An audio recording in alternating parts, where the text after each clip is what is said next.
Basically what we have going tonight is the idea of having sound financial information. This is an educational program. So anytime you're talking about financial planning, there's choices and options available. So I'm going to go through some of those options with us and kind of give you some ideas of areas that you might want to consider. And then we're going to help you identify some goals. So as we're going through this, it's important that you hopefully have a pen and paper and you can make some notes tonight and set down some goals for yourself. And then at the end, we do have an offer. If you wanted to have a Zoom meeting later, one-on-one with me, we can always set that up to go through one-on-one questions. So happy to do that. This is our group. And I am the guy with the red tie in the lower right. So I kind of look more like this. So if you see me here. So Ted Buckley, I'm a fiduciary advisor. People like using that terminology. Fiduciary advisor means that we're required and put your interests first. So we don't do things that we feel are in your best interest. We try to elevate it a level to say, what would you do? And as we get to know our clients, that's an area and level of trust that we really try to work with people so that they're knowing that we're not sitting across the table, but we're sitting around the table and part of the team of your family. And actually, my license plate on my car is CFO. It's a Chief Financial Officer, that I want to be a part of the decisions at your household to help you out, at least figuratively and realistically for many of them, but not all, but be there as a support person. So this, just to let you know, we're going to have the slide presentation and notes available. So normally I'd hand you the book, but I can't hand you the book tonight. Here's the book. But if you send me an email, tedb@mooneylyons.com, I'll send you the slide notes, presentation notes. And if you want, from there, you can request a consultation, a one-on-one Zoom meeting after that. And there's absolutely no obligation. If you want just the book, that's fine. If you want to do the book and the presentation, perfect. So, when you think about it, what do you picture when you look at your retirement? What do you envision that to be for yourself? Everyone's got their own image of what they want that to be. Sometimes it's going to Florida, moving out of the area. Sometimes it's not being stressed at work, but still working, maybe part-time, maybe getting a different job, maybe it's new hobbies. But these are all things that, you really should try to figure out. And that's what we'll do tonight a little bit with you and dig through what some of those goals could be for you. So what we're covering, the areas, three key areas that we're going to be looking at is funding a comfortable retirement. So that's number one. Determine your needs, develop an investment strategy, and then protect your nest egg. So let's dig into it and get going here. I'm clicking on the we already have a first person to say, are you available to meet online only? No, we can meet in person as well. And we have that available. We have a 10-foot boardroom that we have a mask on and our clients literally sit 10 feet away. It's like the perfect room for this environment that we're in to meet one-on-one. So happy to do that too. So let's look at factors that influence your retirement income needs. It's your retirement age, length of retirement, healthcare, inflation, and lifestyle. So when we're looking at retirement age, obviously the earlier you retire, the shorter period of time you have to earn money, and also the longer you're going to need money for retirement. as long as, you're healthy, and that we don't know, but, and no one has a crystal ball to say exactly how long we're going to last. Um, and other factors, Social Security isn't available until 62. And also Medicare starts at 65. So those are some of the fundamentals that we put into the planning of what's the income requirement. So that's some of the math that we do, is we try to figure out with you what's the income requirement and what's your income that you expect, and kind of see if that math equation works out. And if it doesn't, how we can make that work. One of the areas here, people will say, this is when I plan to retire. Um, but as you can see from this chart, it's really surprising. People are expecting to work later. Maybe they want to retire. The orange in here, a big chunk of that is, I want to work to 65 or maybe 66 or maybe a little older. That's the majority of the people want to or expect to work that late. But you can tell the green is the actual. So you're looking at, 71, over 70% of the people are actually retiring in the green, which is earlier than 64. And you can say, at first when I see this, I think that can't be true, but it happens because of downsizing from companies. We see, and this is that COVID thing happening now. There's some people that are furloughed or laid off. Maybe we'll get rehired, maybe not, but that's something to think about, as well as downsizing of companies, as well as if you're in a position that is strenuous, physically strenuous, you may have to retire based on not being able to do the physical activities of the job. So this is a huge one here. So as we're younger planning for retirement, you're in your mid 50s, you're somewhere in that age bracket, and you say, oh, retirement, I'm gonna retire at 65. Okay, yeah, if things work out great, perfect for you, but let's get a plan B in case you got to go and get a plan B at 62 or 60 years old. Let's see if those numbers work. So that's something to think about. Length of retirement, we're sticking around longer, we're living longer. Actually age 90, most of the time when we're running plans for people, we're looking at people living to be 90 years old. And you can say, well, my parents died when they were 80, or my grandfather died when he was 65. It's true, but there's always, that area in there. We've got to be safe and say you don't want to run out of money. So we put everyone in at 90 and kind of just run the equation that way. And people are living longer and healthier. So, but the other part that comes into play when we're looking and figuring out expenses, healthcare needs.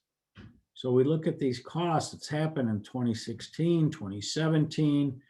General inflation's been fantastic, 2% or under 2 for just regular inflation. So there's just things, your bread and butter, things you're buying around the house. But look at the inflation for healthcare, 5%, in the past few years. A few years ago, it went up, back 2016, it went up almost 4%. And that can have a big impact on the not only pharmaceutical charges, medications, things that you're taking, but also for physical therapy.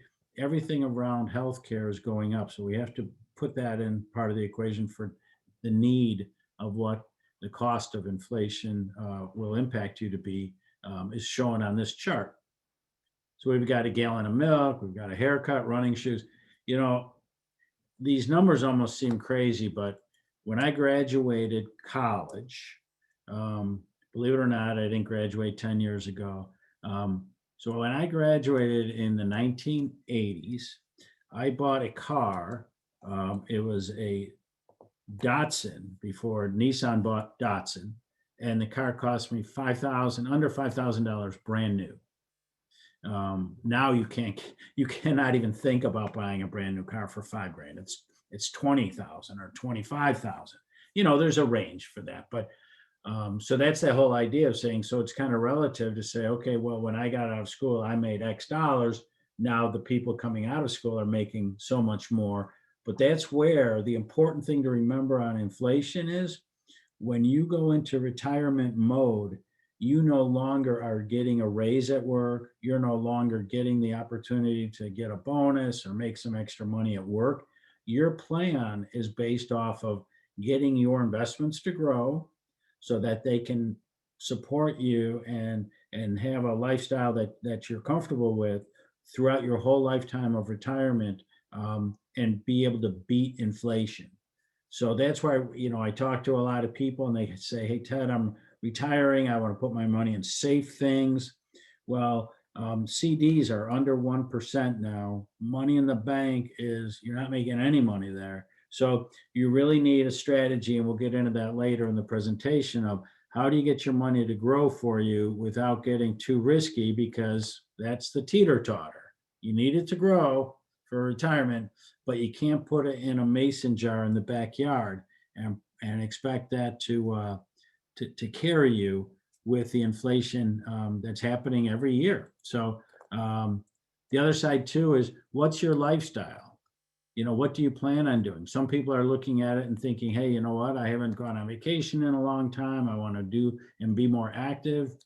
A lot of you read Money Magazine or read these magazines or go online and read articles or recommendations, and they'll say, well, a lot of people will need 70% of their current income to carry them or start retirement. So whatever your expenses are currently, they're saying, you'll need maybe 70% of that. And I would challenge you, because typically what happens is when people first retire, they have a ton of energy, they're healthy, they're young, they want to do stuff. So you both retire, and you want to go to the Grand Canyon, you want to go on that boat cruise in Europe, you want to do fun stuff. Now maybe 10 or 15 years into retirement, you've gone to the Grand Canyon enough. You're not going to be doing it every year. And you go, hey, I've found out a way to be a professional retired person. I go on my vacations and trips in October, not in July. I figured out a time, the best days to go out for dinner, not where you can get a special and promotions for dinner. So your lifestyle and fitting into expenses towards retirement, you get better at it. The more you're in it, and you kind of figure out different ways that you can still enjoy it, but kind of watch what you're doing. And I used to laugh visiting my in-laws in Boca Raton. They would go out to dinner at times. You go out to dinner 4:30 in the afternoon, and it was everything. They had great specials. They had dinner specials, and then 7 o'clock, 8 o'clock is when the younger people would go out, and they charged for the same food. They charged twice as much because they wanted to make an evening out of it. So it's just, but then you kind of laugh at it, and then you realize, oh, I get it. It's really smart.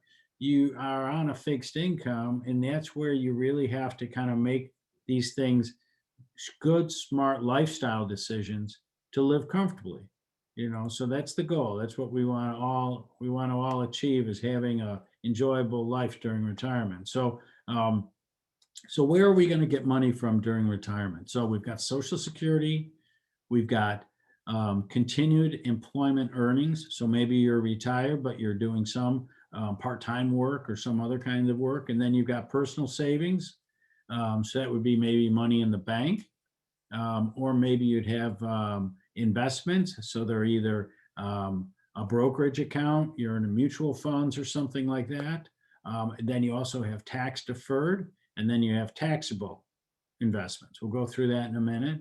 And then the last part on here I put down as sources of income is this area of money in the bank and actually having cash is a real smart thing to do as part of the plan, because that makes you much more comfortable knowing that if you're invested with a certain percentage of your retirement funds, having some of them, I'm not saying all, but I'm saying a certain amount to be able to cover, some of those peaks and valleys of retirement where you think, hey, the market's down, I don't want to take money out of my investments. Having some cash to tide you over is a smart thing to do. So let's talk about these concepts and ideas and options. So Social Security, they're based on how much you made, basically how much you put in. So if you made more, you're going to get more. Social Security on the average replaces 40% of income for the average earners. I kind of hate doing averages because really, out of everyone on this webinar, does anyone care what the average is? No, I think everyone cares about what they get because that's what your plan is. Because your income is going to be a direct impact on what your current lifestyle is and what your expenses are. So the advantage of getting this and writing notes for you and your own plan is so critical. That's what kind of really a breath of fresh air. When you do it just customized for you, you really can dive into that. So let's take a look and say, okay, you can go to ssa.gov. If you haven't done it, please do ssa.gov/my account. You got to put in your social security number. I know you don't want to give it to the government, but you got to. So put in your social security number, get an account, and then you can look up and see what the estimation of what your payout will be at the different ages. We have a social security analyzer that we use as software because a lot of times what you want to do is husband and wife take it at different ages as a strategy, because also, someone's going to pass before the other person. So you want to have one of the social securities be more, so that one person could live off the other social security when that time comes later in life, as a strategy. I mean, that's an option that people do. So one way to look at it, but start off by getting your ssa.gov if you don't have it and take a look at that. The other idea here is that the 80% of the workers expect to continue working for pay after reaching retirement age. Okay, so, and that could be for a variety of reasons. 28% of retirees say they have worked for pay in retirement. So we know that. And what I see a lot of my clients, in a way, kind of get bored sometimes. They retire at 65, they had a high pressure job, executive, whatever they were doing at work. Now they retire and they go from full speed, working, busy, a big part of their life and commitment was the responsibility to work. Now they go into, kind of following the other spouse around the house saying, hey, honey, what do you want to do today? Hey, honey, what do you want to do today? There's more to life than that. So being able to get maybe a part-time job, an interest, volunteer work, is something that would definitely be fulfilling and something to look at. So let's look at some other things we can pull off of to get some income. One is personal savings and investments. So we've got tax deferred vehicles. So we're talking about work-based retirement savings plans are one area to get them from. IRAs and annuities, we can work for tax deferred. And then we've got taxable vehicles, stocks, bonds, cash, mutual funds, and ETFs are the categories for that. So when they're talking about this illustration that over 30 years, taxable investments are green. You end up with 38,000 at the end of 30 years, growing 10,000 at a 6% rate of return. And then the orange is at $57,000. So you have a higher end value. And this is the whole concept that we're going to talk about next, which is Roth versus regular IRA, or Roth 401k versus regular 401k. It's the idea of paying taxes now versus paying them later. Okay, so this is an illustration of what's called tax deferral. So that's the orange here is saying, okay, don't tax me right away. I'm going to let the bigger nest egg grow, 57,000. The taxable investment is this one down here. This is the one that's already been taxed. But what happens now, and we'll go through it with the Roth and the regular IRA. So for our illustrations here, the Roth IRA example would be most similar to the green, and a regular is most similar to the orange. So let's see, we've got a couple of chat questions. They are,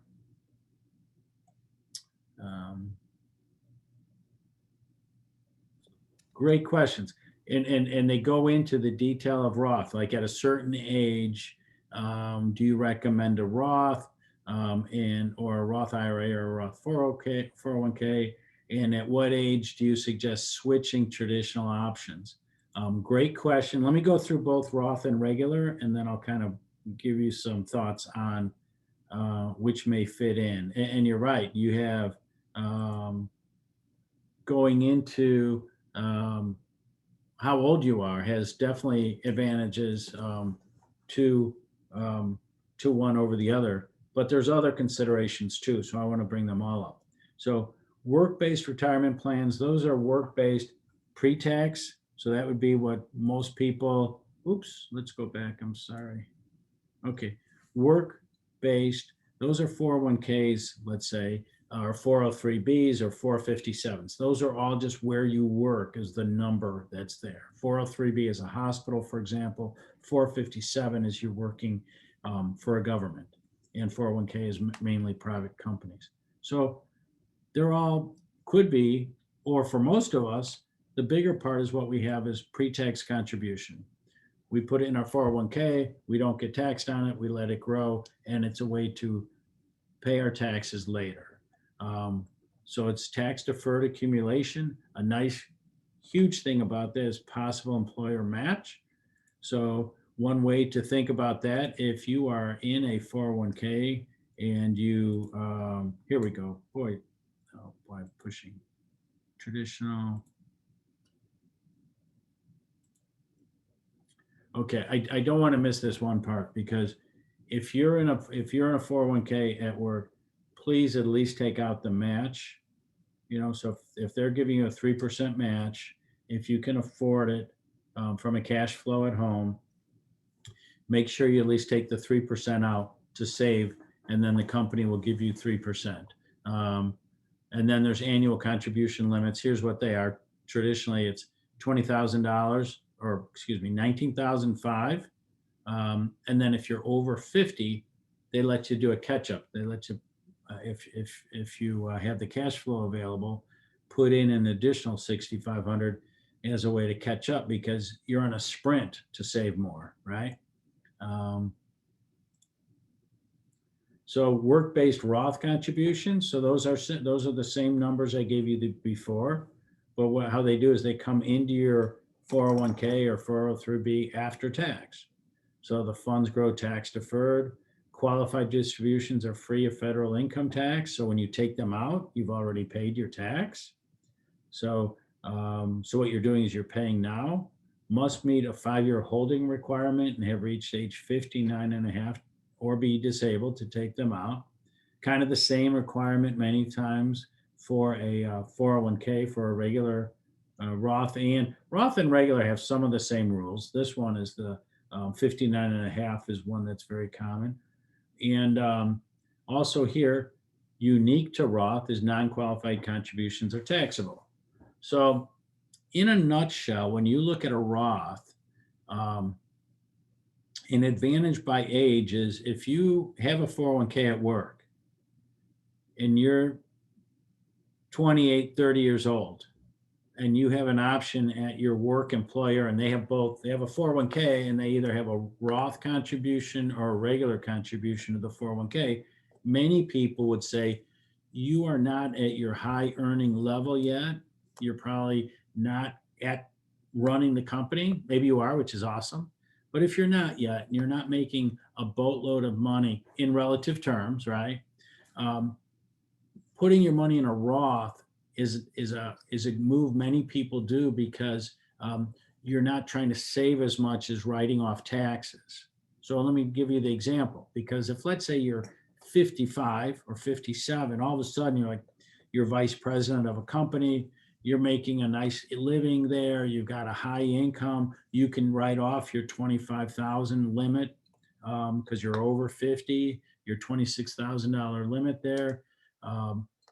You could write off your 26,000 and put it in a regular 401k because you'd be able to write that off your taxes. You'd get less tax exposure on the year that you do it. So that's the reason why some of the higher earners will put it in a regular, and then some of the younger people will put it in a Roth.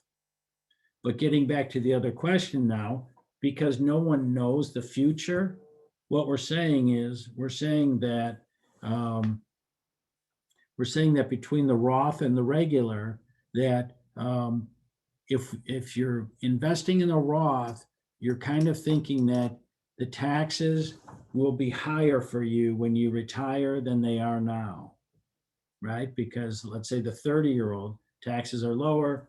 All these years later, you're going to take the money out.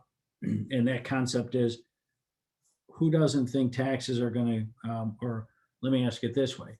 Who, raise your hand, I can't see you, but raise your hand if you think taxes are going to eventually go up in our lives. I don't care who's in office. Taxes probably will go up in our lifetime.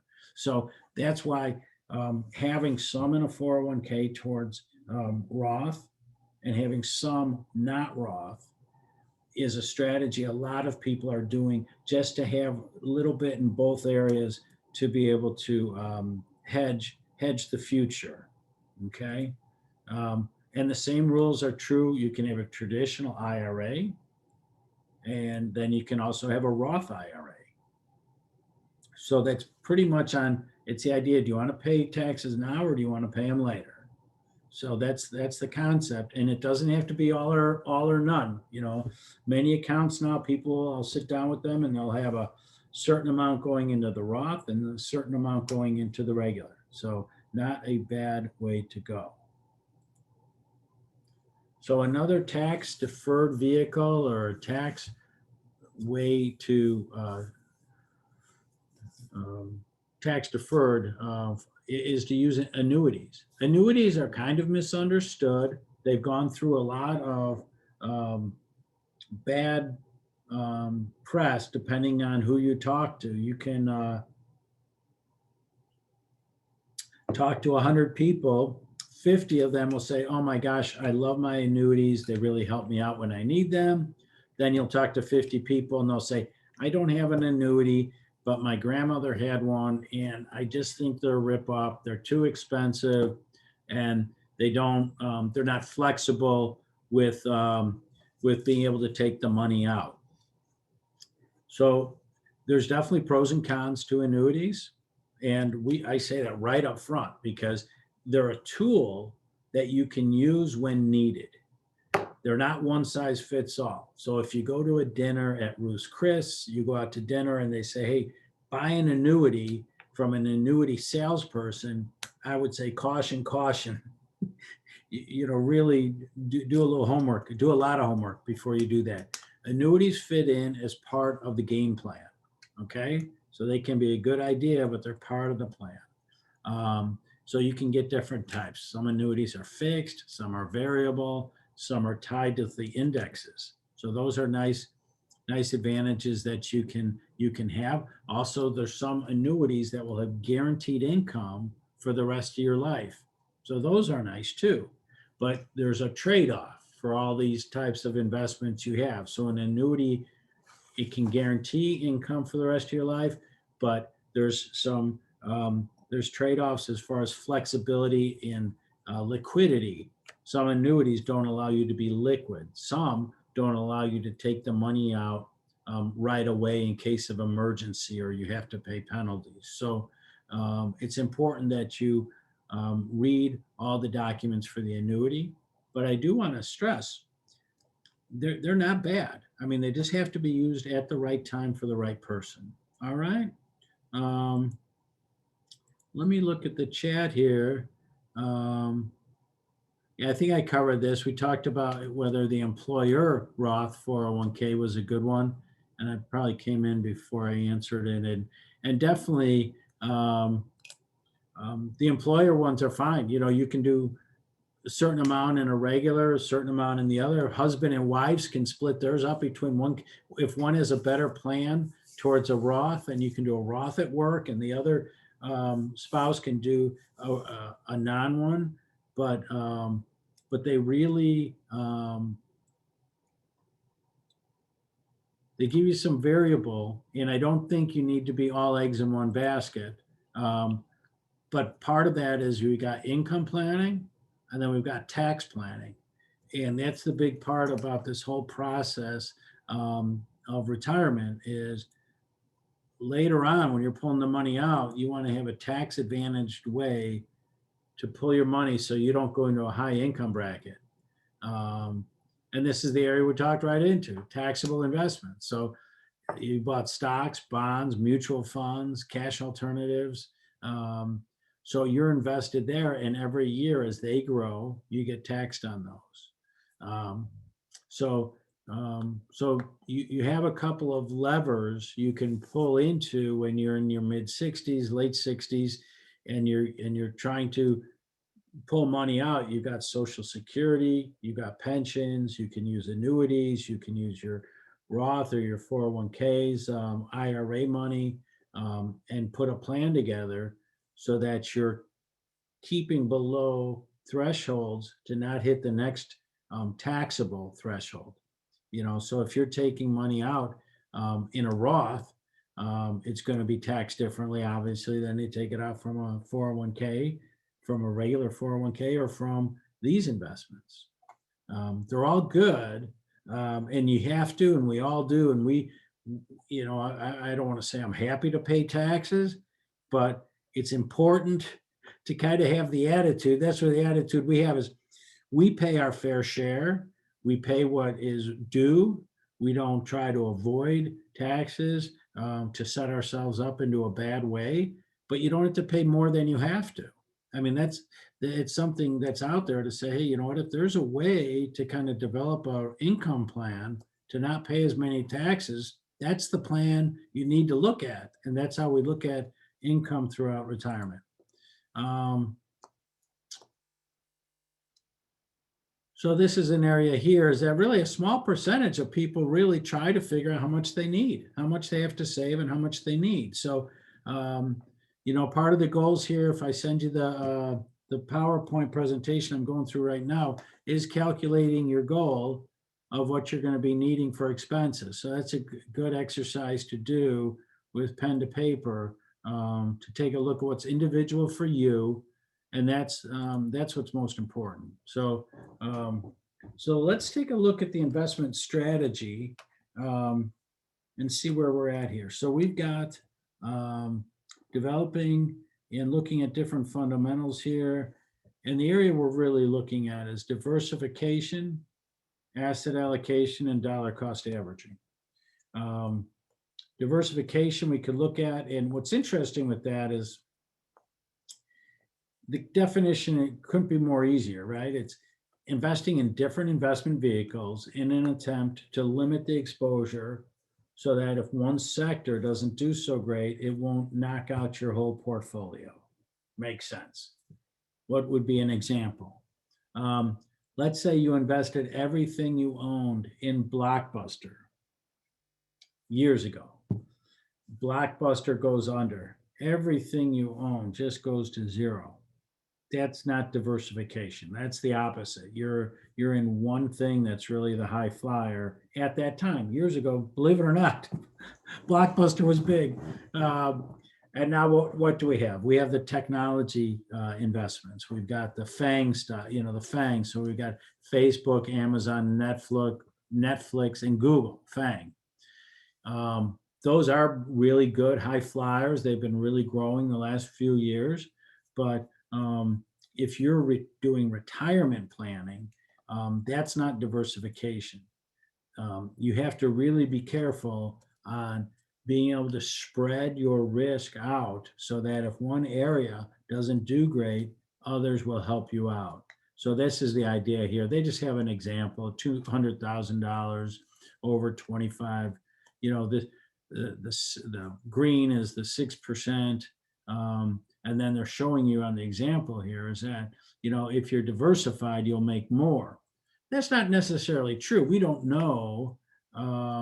Maybe if you put this in Tesla, this would have grown. The 6% would grow, over 25 years, would grow like 250%. But I don't know of too many people in their 50s that are walking into that doorsteps of retirement saying, okay, I'm going to all put it on Tesla or Netflix, because what we want to do is I want some of mine are large cap US, this part. Maybe I want some of it on small cap or mid cap, small, medium companies. Then I want some of that for European investments. Then I want some of that possibly on emerging markets. Then I also want a section of that on bonds or fixed income. So now you've got a pie, okay? Um, and that's where, you're going to set this up to have efficient mix of assets geared towards your own individual risk. Okay, so that's what we talk about, is developing how these models go, or investment portfolios can go. Is, number one, you have a goal, you have a time frame, and a risk tolerance. Okay, so let's say the goal is you're going to be retired. Let's say you're retired right now. So your goal is, I just want to be able to keep the amount of funds I have. I don't want to lose money. My time frame is for the rest of my retirement. I'm 65. I want it to last till I'm 90 or longer. And my risk tolerance is medium to low. Okay, meaning I don't want to have the market do this with my funds. I want to be safe with that. You could also have a different three things. You could say, okay, I'm 50, I have 15 more years. So my goal is to grow my investments. I've got 15 years. My time frame is 15. My risk tolerance is medium high. So you need to customize, and that's what we do with people, is take a look and say, time frame example, primary goal is minimize volatility, and be more of a conservative investments. Well, how do you do that? You put a large percentage in what we call bonds or fixed income, stocks, and then a certain percentage in cash. So this over time has proven to have less volatility than something like this, where this would be more of an aggressive asset allocation model. This has, but the goal is different, right? So we have to look at the time frame. It's 20 years. Primary goal is growth. So this might be the 40-year-old, or maybe 50, maybe it's a 40-year-old. So they got 20 years. They want this thing to grow, and they're going to put 75% of it in stocks, 20% in bonds, and 5% in cash. So you really fine tune the models to match that. And how it comes into play is, it says, why does time horizon and risk tolerance matter? This has the example here of 2007. They just don't update the slides every 6 months, because we know what happened in March of 2020. March of 2020 looked a lot like this. The S&P 500 went down 30%. So if you had $1 million, you went down 30%. You are now at 70,000, or excuse me, from $1 million, you're at $700,000 of your nest egg. And that could be 401ks, all this stuff together. You're like, okay, well, that wouldn't be bad if you had time for it to come back, or thank God, in the last 12 months, it did come back in a fantastic way. Very unusual for it to come back that quickly. So, but that's where you want to be able to have your time horizon, figuring out time horizon. When do you need to use the money? When are you going to be investing or using it for income? And then what's the risk tolerance? How's that for your own heart? Because what's important for you, and I want everyone to remember this, is your investment plan, whether you're a do-it-yourselfer and you do all the investments yourself, or you go to an investment person, or you come see us, but whatever you do, it's got to be comfortable for you. Okay. And I really, and I would say this to my mom, she's 88 years old, is the investment plan we do with my mom and we invest her in, when she gets her statement and the market goes up or down, I know her. She doesn't want to see a 30% drop in her investments when the market goes 30%.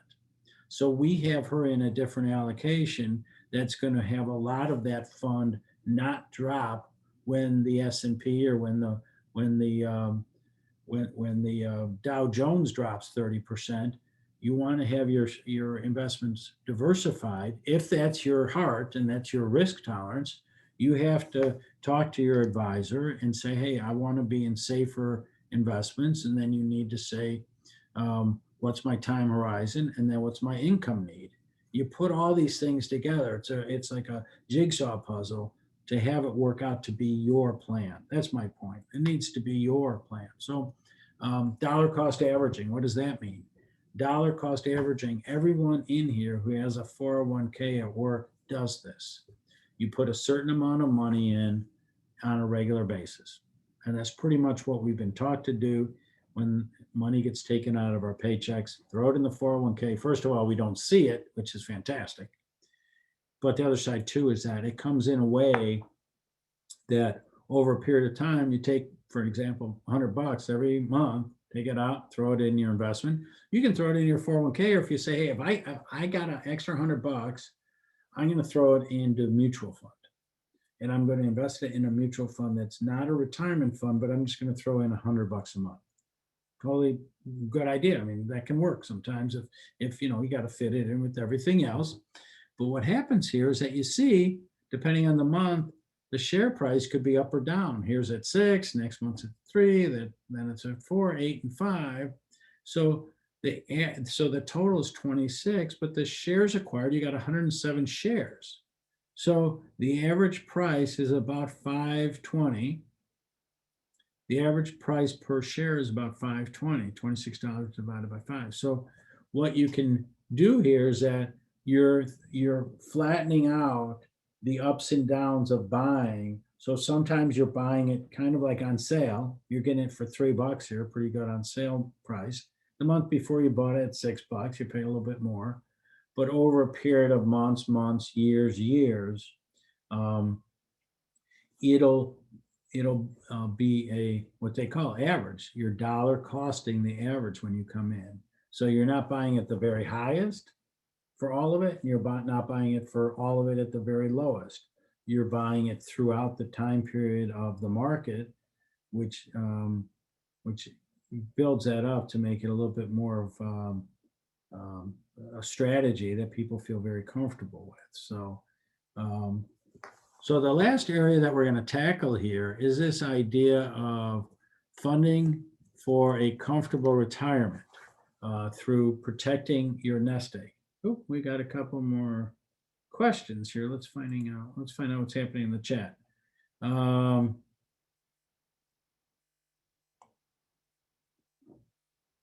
Okay, now I have people talking about GameStop and investing in GameStop. Thank you. I'm hoping that I never do a presentation this year without people talking about investing in GameStop. So that's a phenomenon. If you want, I could send you an article. It's a great article. If you want to get the slides, I'll send you something the Wall Street Journal came out with as far as, that whole idea with GameStop, Reddit, and Robinhood, how those all came together and was kind of part of an investment phenomenon that I would say is really not part of our plan of retirement planning. That's a different way to invest, which is more of a kind of say a high flyer, really going for it, and a lot of risk, a lot of return, but also a lot of risk and a potential big losses. So that's not our game at where we invest. We're doing it for safety, protection, and retirement. So let's talk about protecting your nest egg. What do we got cooking here?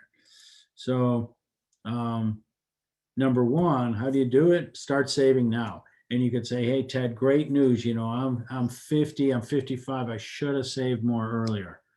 Look, if you're 55 and you think you should have saved more, save now. You can save 10 years and then you retire at 65. You got 10 years of good savings.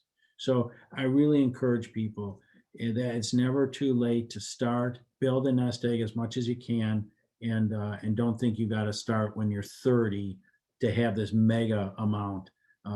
Anytime that you start, it's better than doing it later. And then rebalance on a regular basis.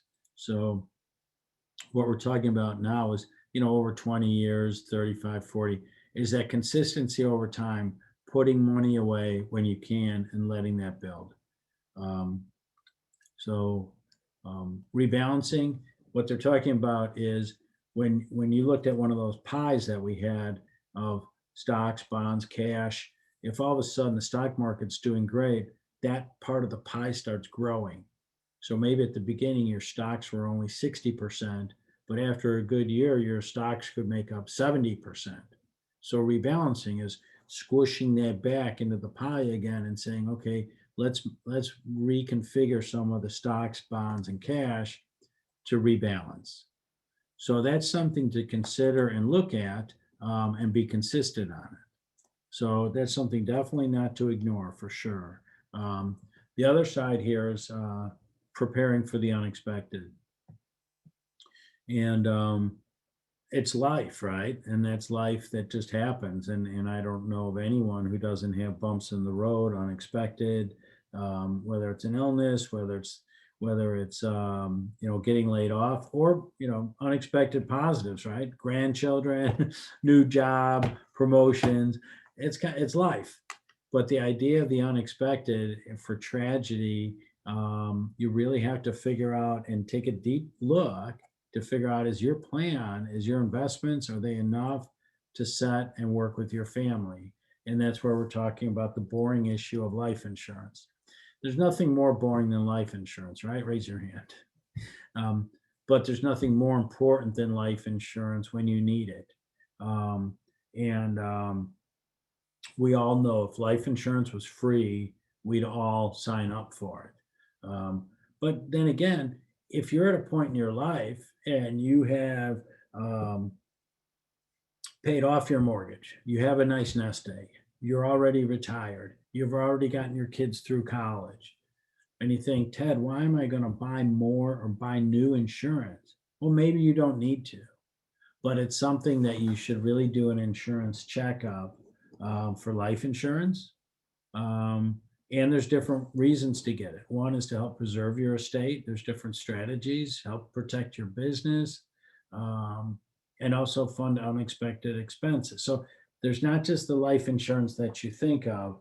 There are different strategies to have life insurance, but it's worthwhile taking a look at. Now, long-term care is another area it's really evolved and changed in the last 20 or 30 years. This idea of long-term care has changed and long-term care insurance has changed. So amazing statistic here, 70% of people that are 65 years or older are going to need some form of long-term care services during their lifetime. That's shocking, isn't it?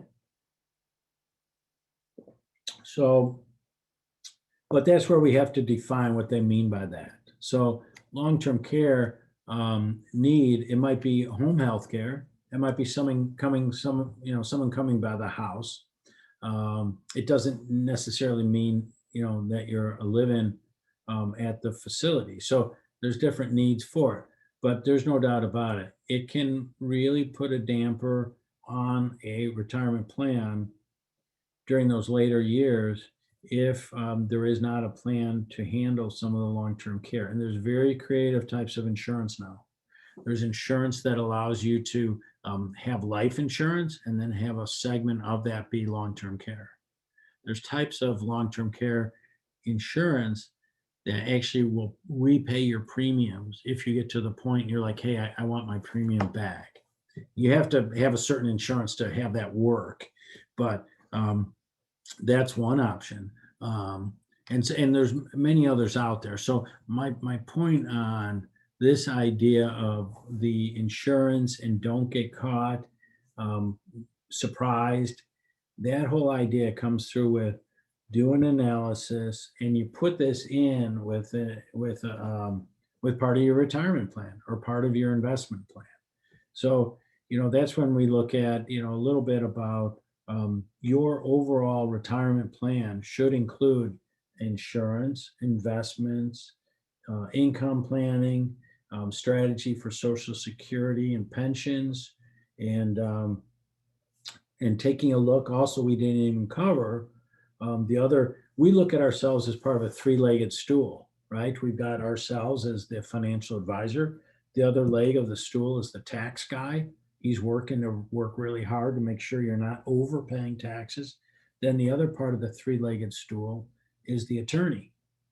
He's going to put a nice trust together for you and have that set up so that you have something that could be gifted to your heirs without having them go through a lot of heartbreak and disappointment by having that unprepared for them. So it's one of the nicest gifts you can give to your loved ones when you pass, is to have a nice trust done that it could be just handed off to the next generation. And any of you that have gone through it know what I'm talking about. It's really traumatic and heartbreaking if someone's not prepared when they pass away to have the next generation pick that up. It's really, really hard to do. So that's how you plan for the unknown or unanticipated, is having the attorney, the CPA, and the financial advisor all work on your behalf to make sure that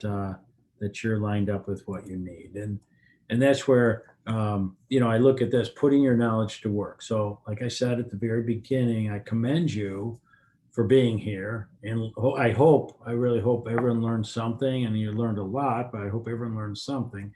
But putting your knowledge to work, so do it yourself. You're doing it yourself. I don't know how you can, with all the options and all the new things coming. It's very, very difficult with new tax laws, new strategies, new options to be invested in. But if you love to do it and that's your thing, then there's people that do it that are very successful. That's all. Obviously there's a lot of smart people out there and do it yourself. There's people that will work with us, or I would encourage you, if you don't work with us, work with a trusted advisor that you like and feel comfortable with, or don't do number three. So that's what I'm saying. Putting your knowledge to work, and either do it yourself, work with an advisor you trust, check us out if you'd like. But this third option, procrastinating and waiting, this is the easiest area of your life to get off this webinar tonight and say, oh, that was really good. I learned something from Ted, and then just turn on TV. I thank God that you're on, right? You're committed to learning more, but take the next step and do something that's going to be changing your life. And that's really, and not an understatement. It really is. When you look at retirement planning, when you look at investments, it's not done in a day. You put a plan together, you let it grow, you let it be there for you over a period of years. So that's why, if you want to send me an email, tedb@mooneylyons.com, we'll send you the request of notes. I forgot, but I should put in here, I'll definitely send you that Wall Street Journal article on the latest hoopla about GameStop that people like to learn about, which is cool. I mean, I like current events too. It's interesting. And then the educational discussion, request a Zoom meeting, or we could do it in person, one-on-one in the office, which is great too. No problem at all. So this is our group. None of us actually look too scary, hopefully. But what's nice about it, we've got a good support team. We got a CPA in the office who kind of runs things for us. We've got people in there that are certified for insurances, people that look at different investments, and we're all in one office there. So it makes it real easy. And that's me. I don't have a tie on. I do have a blue shirt, but so that's it for, you know what? We got a question on here. Let's see. Anyone else have a question? Please hit the chat. Let's see. Well, you're welcome. I had a couple of people say thanks so much. I got a lot out of it. Very nice. Thank you. I'm glad we were able to work with everyone, and I really appreciate you being here. It hopefully is something that you'll take some items out of here and get a benefit from it. So thanks a lot. Thank you, Ted. And guys, there's going to be just a short survey. It's 8 questions long, like you've used to seeing. That's going to pop up in your Zoom window in just a second here. If you wouldn't mind filling it out for me and Ted, that'd be awesome. Otherwise, I will send out a link, kind of a thank you, and it will include that survey tomorrow night around the same time. I don't think we missed any questions. Maybe one from Pamela. Oh, did I? I'm not sure if you'll know the answer. She said, will we get the full benefit of Social Security in 13 years? Because I heard it may be reduced. Great question. People are scared about Social Security because there's articles in the paper and things that in the paper online, or you read about these different events saying Social Security is underfunded. And that's actually true. So if you take Social Security, the way it's being distributed now to everyone that needs it, and you do the analysis, it looks at a certain point that we're going to eventually reduce the amount we can give, or we're going to eventually run out of money. But what will happen is in Social Security, they've done this for years, they'll make edits to it. Meaning, it wouldn't surprise me if maybe the youngest Social Security age might be 63, not 62. They might have different areas that they will take more money out from some of the high earners. As you're growing in your career, you might have to contribute more to Social Security. But it's such an important part of the fabric of the United States of being able to give a nest egg to people during retirement. The idea of having it totally disappear, most experts think that it will not, but it will be modified. And unfortunately, most of the modification is geared more towards Kate's age, younger people. If you're a younger person, 25 to 35, like my kids are, they're in their 20s, they're going to probably not be able to retire at 62. That's my guess. They might have to retire at 64, might be the youngest age. But they're going to make changes along the way to kind of keep it available for everybody. And that's the majority of the experts I listen to. So, we do have one more chat on here. What's the last one? We have someone saying, predicting what year they're going to be retiring. So, yeah, you never know. Happy to run an analysis for you if you have any questions and you say, Ted, can you look at my stuff and see how it looks for me? We just do a rough draft of an analysis for you. So happy to do that for you. So I think that's it, Kate. Yeah. Thank you very much again. Thank you all for attending. I'm sure we'll see you guys again soon. Everybody have a nice night. Thank you.